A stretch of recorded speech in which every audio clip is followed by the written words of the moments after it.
Cable బిల్లా ఎంత? 400 sir. PhonePe ఉందా? Scanner ఉంది మ్యామ్. అదే మీ ఆవిడ సంపాదిస్తుంటారు, మీరు వంట చేసి పెడుతుంటారు, అంతేగా? డబ్బులు కావాలా, క్లారిటీ కావాలా? డబ్బులే కావాలి. మా ఇంట్లో సంపాదించేది ఆయన, వంట చేసేది నేను. క్లారిటీ కూడా ఇచ్చాను కదా. ఇంకొకటి, ల్యాప్టాప్ ముందు కూర్చోగానే ఏదో వర్క్ ఫ్రమ్ హోమ్ చేసేస్తున్నాను అనుకుంటున్నావేమో. యూట్యూబ్లో కొత్త రెసిపీస్ చూస్తున్నాను. ఓకే? ఏమండి, అత్తయ్య గారి కోసం చీర కొన్నాను, ఎలా ఉందో చూడండి. మా అమ్మకి చీర ఇప్పుడెందుకు?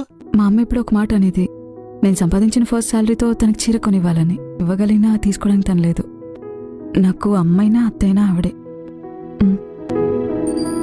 ప్రేమతో కొన్నావు కదా, బానే ఉంటుంది.